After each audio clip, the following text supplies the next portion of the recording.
Hello and welcome to Football Daily, where today we're bringing you the 10 most emotional moments in football history. Athletic Bilbao and Real Sociedad unite. Though Sociedad smashed their Basque rivals 5-0 in 1976, the scoreline wasn't the most important thing to happen in the fixture. It was a gesture from the two sides at the start which made this game so special. After the Spanish Civil War in 1936, Francisco Franco became a dictator in what became known as Francoist Spain. During his rule, Franco's goal was to turn Spain into a totalitarian state much like Nazi Germany, and when he died in 1975, he was the cause of approximately 200,000 to 400,000 deaths. Even though this particular Basque derby came a year after Franco died, his laws were still in place, meaning regional flags such as the Ikurriña and the Estelada were illegal, as was speaking Basque or Catalan. Bit-part midfielder Oranga was a Basque nationalist though, and it was his idea to sneak in the Ikurriña flag and to present it during the walkout. Both teams agreed to the gesture and paraded the Basque flag with pride, which eventually led to the legalization of the symbol 6 years later. Kahn consoles Cañizares. Both Kahn and Cañizares suffered Champions League heartbreak in the 2 years before the 2001 final. Kahn lost the 99 final to Man United in injury time, and Cañizares lost the 2000 final to Real Madrid in a 3-0 humbling. In 2001 though, there was redemption to be had for one of the keepers, but it was the Volcano who would come out as victor on this occasion, as Bayern won on penalties after the keeper saved Mauricio Pellegrino's spot kick. Cañizares had just lost his second Champions League final in a row and was in tears lying on the floor. Kahn spotted him, and after he finished celebrating, he went straight over to the Spaniard to comfort him. This incredible act of sportsmanship was recognised by UEFA as he was given the Fair Play Award for his actions. R9 ruptures his knee ligaments. We've covered Ronaldo many times, but he could have genuinely been ranked alongside Pelé, Maradona and Cruyff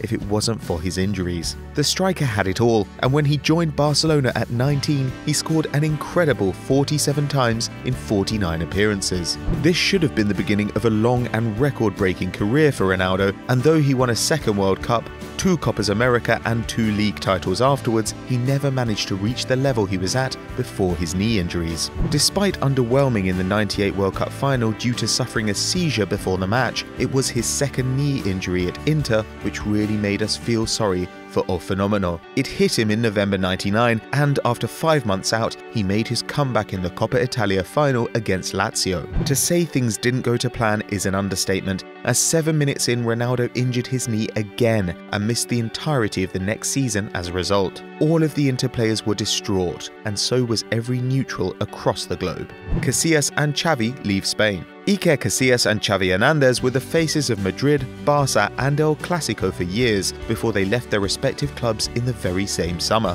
Both were inconsolable while saying their farewells, as they waved goodbye to the clubs where they had spent the entirety of their careers. The two players combined for 1,492 appearances between them and over a decade spent together with the Spanish national team. But while Xavi left on top and was treated ceremoniously throughout, San Iker was frozen out at the Bernabeu. Despite Casillas captaining Madrid to La Decima, Florentino Perez forced the stopper out of the club, and Xavi accused the merengue president of being ungrateful for Casillas' contributions to the team, a sentiment shared by many fans. Baggio's penalty miss. There were high expectations of the Ballon d'Or holder Roberto Baggio ahead of the '94 World Cup. The divine ponytail netted 5 times on Italy's route to the final, but pulled his hamstring in the semis and had to play through the pain in the final against Brazil. As a result, Robbie wasn't at his best, and it remained 0-0 between the two sides after 120 minutes. Both teams missed their first penalty of the shootout, and after Italy missed their 4 through Massaro and Dunga slotted his one away for Brazil, it was down to Baggio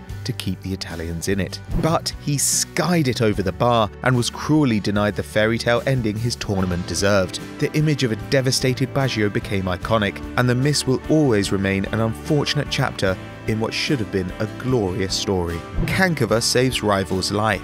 Yaba Kankava is a name that even the biggest footballing hipster wouldn't have heard of before he saved the life of Dynamo Kiev vice-captain Oleg Gusev. After challenging for the ball with the Dnipro keeper, Gusev was knocked unconscious. Spotting that the Dynamo man's tongue might be blocking his airway, Georgian Kankava sprang into action, flipping over his opponent and moving Gusev's tongue so that he could breathe. Gusev's life was saved, and Kankava's quick actions saw him awarded the Ukrainian Order of Merit. Beckham's final 5 minutes.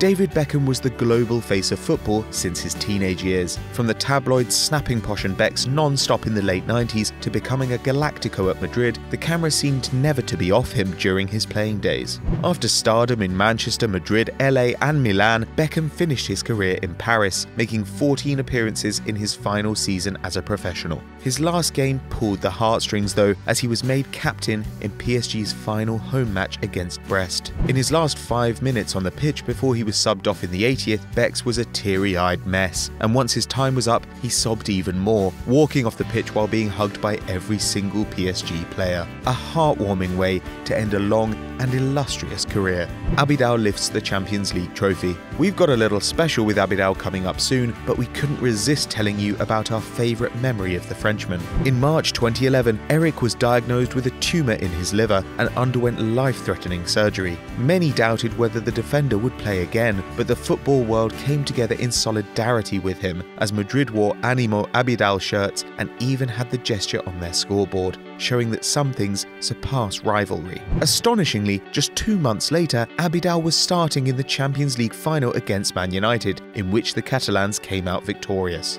What made it extra special was the fact that Abidal was given the captain's armband to lift the Champions League trophy, a truly special moment. Tito Vilanova. A gut shot to every culé, Tito Villanova's battle with cancer hung like a cloud over Barcelona during his 1 season in charge of the club. Pep's heir as Blaugrana boss, Tito had a great start to what promised to be a long and successful managerial career. He led Barca to win La Liga in his first season, equaling Real Madrid's record of 100 points and only losing 2 matches. During the season though, in December 2012, Tito was diagnosed with parotid gland cancer for the 2nd time. And whilst he was going through chemotherapy and radiotherapy, Jordi Roura took responsibility for the first team. Tito returned to the dugout in March 2013, but eventually resigned from his position in July due to a relapse, as his treatment meant he was unable to focus fully on his job. Sadly, he passed away in April 2014 at the age of 45, and the players in the Camp Nou gave tribute to their former manager, while Pep Guardiola looked a broken man on Bayern's bench after the loss of his best friend, not even reacting when his players scored. Villarreal fulfilled cancer patient's dream. 13-year-old Gohan dreamed of scoring a goal for Villarreal at El Madrigal, and in 2014 he managed to do it. Unfortunately, the boy wasn't an academy prodigy, but was in the midst of cancer treatment. This happened in a charity match set up between the Yellow Submarine and Celtic, in which all the proceeds went to a children's cancer research charity, so kids like Gohan can continue to beat this horrible disease. Villarreal treated the kid as if he was one of their own players, giving him the number 12 shirt, warming up with the side before the game, and letting him get proceedings underway with a kick-off. But not content with that, he even went on a Messi-esque run and slotted the ball away. Nice one, Gohan, and nice one, Villarreal. So those were our 10 most emotional moments in football, but what would you have included? Let us know in the comments below. If you enjoyed this video, click on screen now for more great content, and as ever guys, don't forget to like and subscribe.